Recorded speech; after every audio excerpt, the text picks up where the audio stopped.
Dear students, how are you? I think all are fine. Today I'm going to discuss Unit 40 and Lesson 1 and 2. I'm going to discuss about a government worker. Okay? So এই প্যাসেজটা হচ্ছে একটা government worker বা একজন পোশাক শ্রমিক সম্পর্কে আমরা এই প্যাসেজটি খুব মনোযোগ সহকারে পড়ব এবং এই প্যাসেজে যেই শব্দগুলো আমরা বুঝতে পারবো না সেগুলো আমি বলে দিব তোমাদের, তোমরা অবশ্যই খাতায় তুলে নিবে এবং একই সাথে এই প্যাসেজটা শেষ হওয়ার পর আমরা কিছু মাল্টিপল চয়েস কোয়েশ্চেন সলভ করার চেষ্টা করব। ঠিক আছে? সো আসো আমরা প্যাসেজটা প্রথমে পড়ে ফেলি। এখানে লিখেছে রেশমা, মানে এই প্যাসেজটা রেশমা সম্পর্কে আমরা বুঝতে পেরেছি সে একজন garment worker. Okay, so Reshma is হয় একজন গার্মেন্ট ওয়ার্কার, একজন গার্মেন্ট শ্রমিক বা পোশাক শ্রমিক ইন ঢাকায়। সো এখানে ঢাকা বলতে কোনো প্লেসের কথা বুঝিয়েছে আর তার সামনে বসেছে ইন। তো স্বাভাবিকভাবে কোনো প্লেসের কথা যদি বোঝানো হয় সেক্ষেত্রে দুটো প্রিপোজিশন বসতে পারে, একটা হচ্ছে অ্যাট, একটা হচ্ছে ইন। সো তোমরা দেখতে পাচ্ছ ইন বা অ্যাট বসানো যায় প্লেসের আগে স্বাভাবিকভাবে। ঠিক আছে? সো ঢাকা যেহেতু একটা প্লেস, তার আগে ইন বসেছে। তোমরা এখন জিজ্ঞেস করতে পারো কেন অ্যাট বসেনি। স্বাভাবিকভাবে ইন বড় স্থানের ক্ষেত্রে বসে আর অ্যাট বসবে ছোট স্থানের ক্ষেত্রে। এরপর দেখো শি ইজ 18 years old। এখানে লিখেছে কি শি ইজ। ওকে, এখানে অ্যাপোস্ট্রফি এস দিয়ে লিখেছে। আসলে এখানে শি এর পর একটা ইজ আছে, এই দেখো এখানে ইজ আছে না, ঠিক একইভাবে এখানে শি এর পর তুমি দেখতে পাচ্ছ একটা ইজ আছে না। তো শিজ যদি আমি লিখতে যাই এখানে কিভাবে লিখেছে একটু দেখো, শিজ লিখেছে না, এইভাবে লিখেছে, ঠিক না? এটা অ্যাকচুয়ালি হবে শি ইজ। সো এখানে অ্যাপোস্ট্রফি এস দিয়ে ইজটাকে শি এর সাথে মিলিয়ে লেখা হয়েছে। এটা অ্যাকচুয়ালি এইভাবে লেখা যায়। ওকে, সো এখানে শর্ট ফর্মে লিখেছে, তোমাদের যেন বুঝতে সমস্যা না হয় এই জন্য আমি লিখে বুঝিয়ে দিয়েছি। She is 18 years old। 18 years বছর ওল্ড, তার বয়স কত আমরা বুঝে গেছি 18 বছর। হার ফ্যামিলি, তার ফ্যামিলি মানে পরিবার। কেম মানে কি? এসেছিল। কেম মানে এসেছিল। আমরা জানি কাম মানে আসা, কেম মানে এসেছিল। তোমাদের কি গত ক্লাসের কথা মনে আছে যেখানে আমি কিছু প্রেজেন্ট এবং পাস্টের কিছু ওয়ার্ড লিখে দিয়েছিলাম, যেগুলো প্রেজেন্ট অর্থ কি পাস্ট অর্থ কি আলাদা আলাদা করে লিখে দিয়েছিলাম, মনে আছে? সো সেগুলো যদি মনে থাকে তাহলে আজকেও আমি সেগুলোর সাথে নতুন কিছু শব্দ অ্যাড করবো যদি এখানে থাকে। সো আমরা কি পেয়েছি? কেম পেয়েছিলাম না? কেম মানে এসেছিল, আর এটা প্রেজেন্ট ফর্ম মানে বর্তমানে কি বলছে, বর্তমানে আশা বোঝাচ্ছে কাম দ্বারা। ঠিক আছে? সো কাম লিখলে হবে আশা, আর কেম মানে এসেছিল। যেহেতু তারা অনেক আগে এসেছিল তার ফ্যামিলি, তাই এখানে কেম বসিয়েছে। আর ফ্যামিলি কেম, তার পরিবার এসেছিল কোথায়? টু ঢাকায়। ওকে, ফ্রম হতে, কোত্থেকে? ভিলেজ, একটি গ্রাম থেকে। 8 years ago, 8 বছর আগে। এগো মানে আগে। There was river erosion in her village। কোথায়? এখানে কি ছিল? রিভার ইরোজন, নদী ভাঙন ছিল। ঠিক আছে? তার সেখানে কি হয়েছিল? নদী ভাঙন হয়েছিল। কোথায়? কোন জায়গায় বোঝাচ্ছে, এই জন্য আবার ইন বসিয়েছে। ইন হার ভিলেজ, হার মানে তার, ভিলেজ মানে গ্রাম। ইন হার ভিলেজ মানে তার গ্রামে। তার গ্রামে কি হয়েছে? নদী ভাঙন হয়েছিল। তো তাহলে আমরা একটা নতুন শব্দ পেয়েছি। ঠিক আছে, আমরা লিখে ফেলি ইরোজন। আমরা এই শব্দটা তোমরা সবাই খাতায় তুলে ফেলো।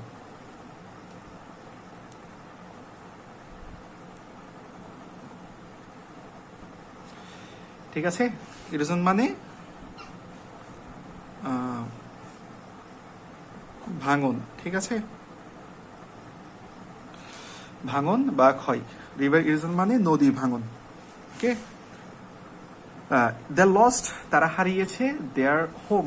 যদি তোমাদের এমন কারো, তোমাদের কোনো বন্ধু থাকে যারা নদীর পাশে থাকে, বসবাস করে, তাদের তোমরা জিজ্ঞেস করতে পারো, তারা নিশ্চয়ই এই নদী ভাঙার অভিজ্ঞতাটা তাদের কাছে থাকবে। এই দেখতে পাচ্ছ ছবিতে নদী ভেঙে নদীর উপরের অংশ ক্ষেত বা বাড়ি সবগুলো ভেঙে নদীর মধ্যে চলে যাচ্ছে। সো যারা নদী পাড়ে থাকে তাদের বেসিক্যালি এই সমস্যাগুলো হয়ে থাকে, তারা তাদের ঘর বাড়ি জায়গা জমি সব নদী পাড়ে অনেক সময় হারিয়ে ফেলে। So they lost their home, তারা তাদের বাড়ি হারিয়ে ফেলেছে কোথায়? এই দেখতে পাচ্ছ নদীর মধ্যে, নদীর গর্ভে হারিয়ে গেছে, লস্ট হারিয়ে গেছিল। ওকে, এরপর দেখো so the family came to Dhaka, তাই দ্য ফ্যামিলি এই পরিবার কেম টু ঢাকা, ঢাকায় চলে আসে। রেশমাস ফাদার, রেশমার বাবা ওয়ার্কড, আরেকটা শব্দ পেয়েছি, রেশমার বাবা ওয়ার্ক মানে কাজ করতো। কি বলেছে? এই দেখো, এটা প্রেজেন্ট ফর্ম এবং পাস্ট ফর্ম দুটোই দেখবো। সে, তার বাবা কি করতো? কাজ করতো। তাহলে এটা পাস্ট টেন্স না, আমরা পাস্ট টেন্সে লিখছি ওয়ার্কড। আমরা একই সাথে প্রেজেন্ট টেন্সটাও শিখে ফেলবো। ওয়ার্কড মানে কাজ করতো, আর ওয়ার্ক মানে কাজ করে। ওকে, সো ওয়ার্কের পাস্ট ফর্ম হচ্ছে ওয়ার্ক। তোমরা এভাবে যদি ওয়ার্ডগুলো শিখে ফেলতে পারো তাহলে যাই পড়ো না কেন তোমরা খুব সহজে বুঝতে পারবে, শিখতে পারবে। ওকে, সো এরপর দেখো অ্যাজ এ রিক্সা ড্রাইভার, সে কিভাবে কাজ করতো? কি হিসেবে? অ্যাজ হিসেবে। অ্যাজ মানে হিসেবে, অ্যাজ মানে হিসেবে। ঠিক আছে,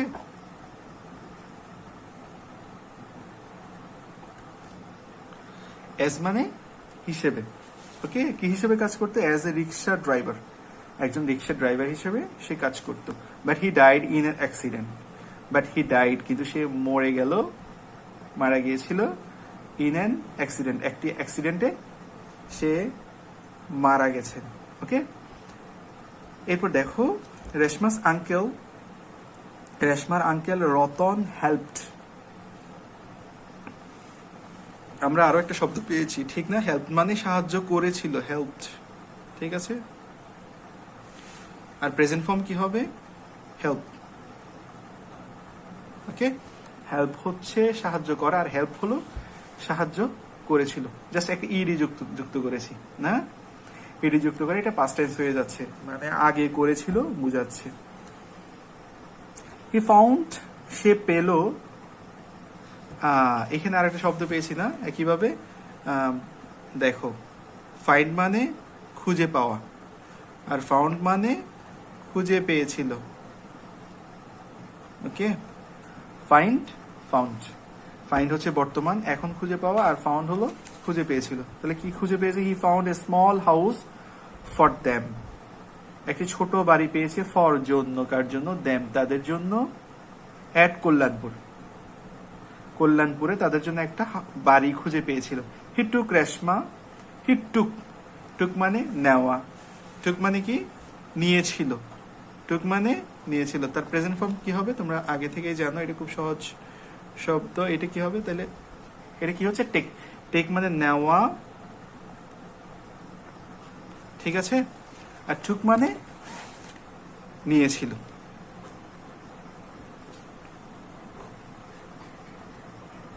ওকে, এরপর দেখো টু এ গার্মেন্ট ফ্যাক্টরি, একটা গার্মেন্ট পোশাক কারখানায় নিয়ে গেছে। ইন মিরপুরে একটা পোশাক কারখানায় নিয়ে গেছে। শি ওয়ার্কস, সে কাজ করছে। দেয়ার, সেখানে। নাও, এখন। সে এখন কোথায় কাজ করছে? ওয়ার্ক বলেছিলাম না, ওয়ার্ক হচ্ছে প্রেজেন্ট ফর্ম না, এটার সাথে একটা অ্যাস যুক্ত হয়েছে। তারও একটা কারণ আছে, যদি শুরুতে সিঙ্গেল কেউ থাকে, তোমাদের বলে দিচ্ছি, থার্ড পারসন সিঙ্গুলার নাম্বার, যদি বুঝতে না পারো তাহলে বলছি, শুরুতে যদি কোনো একজন ব্যক্তি থাকে তুমি ছাড়া, মানে আই ছাড়া, আমি ছাড়া, এখানে আই ছাড়া অন্য কোনো সিঙ্গেল পার্সন যদি বসে থাকে, কারো কথা বলে থাকে, সেক্ষেত্রে ভার্বের সাথে একটা অ্যাস হয়, এটা কিন্তু প্রেজেন্ট ফর্ম। ওকে, তাহলে শি ওয়ার্কস দেয়ার, সে সেখানে কাজ করে। নাও, তাহলে ওয়ার্কের সাথে এটা হবে কি? ওয়ার্ক। ওকে, অ্যাকচুয়ালি এটা হবে ওয়ার্ক। কেন অ্যাস যুক্ত করেছে? কারণ সামনে, সেই শব্দের সামনে শি আছে, শি একজনকে বোঝাচ্ছে, ঠিক না?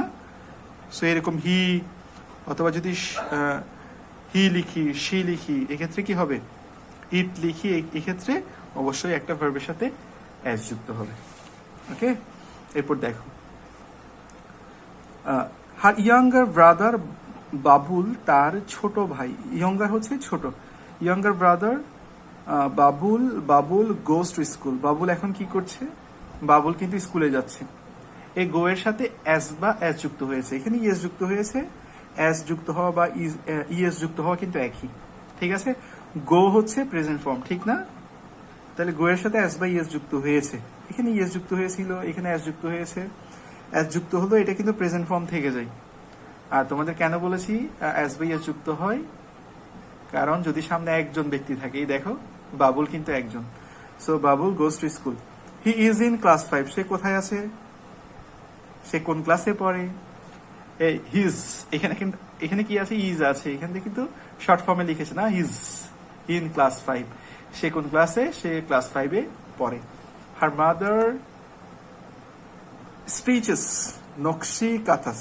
তোমরা জানো আমাদের দেশে সবচেয়ে পপুলার যে একটা শিল্প আছে সেটা হচ্ছে নকশি কাঁথা সেলাই করা। তাহলে তার মা কি করে? স্টিচেস, এখানে দেখো ইএস যুক্ত হয়েছে না, এস ইএস যুক্ত হয়েছে, ঠিক না? শেষে এস দেখতে পাচ্ছ, তাহলে এটা প্রেজেন্ট ফর্ম।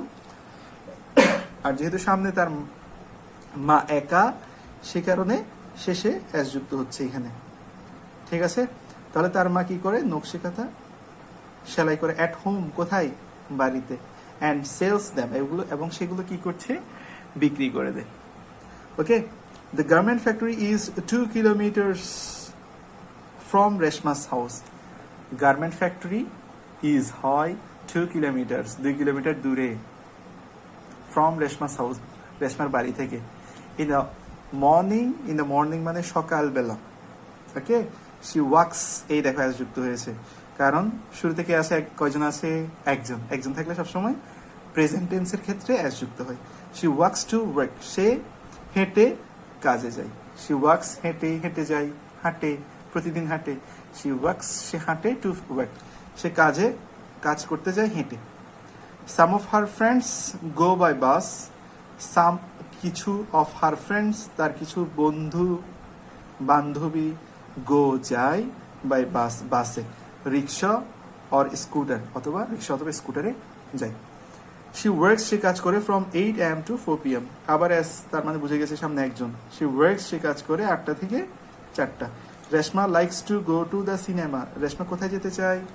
লাইকস মানে পছন্দ করে, সিনেমায় যেতে পছন্দ করে। বাট শি ডাজন্ট হ্যাভ, কিন্তু শি, তার, ডাজ নট হ্যাভ, তার নেই, মাচ ফ্রি টাইম, কিন্তু ফ্রি টাইম মানে মুক্ত সময়, স্বাধীন সময়, কাজের বাইরের সময়। তাহলে মাচ মানে অনেক, তার অনেক সময়। Doesn't have, does not have মানে তার নেই, হ্যাভ মানে আছে, ডাজ নট হ্যাভ মানে নেই। অর মানি ফর দিস, শুধু যে সময় নেই এরকম না, তার পকেটে কি থাকে না? টাকাও থাকে না যে সে সেখানে যাবে। সে অফেন, সে প্রায়, অফেন মানে প্রায়, ওয়ার্কস, কাজ করে, এক্সট্রা আওয়ার্স, এক্সট্রা মানে অতিরিক্ত, আওয়ার্স মানে সময়, আনটিল 6 PM, সে 6টা পর্যন্ত এক্সট্রা, অতিরিক্ত ঘন্টা কাজ করে। So she can make, so যাতে, শি ক্যান, সে পারে, সে ক্যান পারে, মেক করতে, ইনকাম করতে, মোর মানে আরো বেশি অর্থ। সে কি করে? এক্সট্রা কাজ করে যেন সে আরো বেশি অর্থ উপার্জন করতে পারে। Her family needs this money for food and other things. Her family, তার ফ্যামিলি, নিডস, তার ফ্যামিলির প্রয়োজন, নিড মানে কি? প্রয়োজন। আর এস যুক্ত হয়ে গেছে, বুঝতে পারছো, এখানে একটা ফ্যামিলি, তার ফ্যামিলির কথাই বলছে, একটা ফ্যামিলি। তাহলে হার ফ্যামিলি নিডস, তার পরিবারের প্রয়োজন, দিস মানি, এই টাকা, ফর জন্য, কিসের জন্য? ফর ফুড, খাদ্যের জন্য, and other things. Okay, no more today. In my next class, I will try to solve those multiple choice question according to this passage. Till then, goodbye.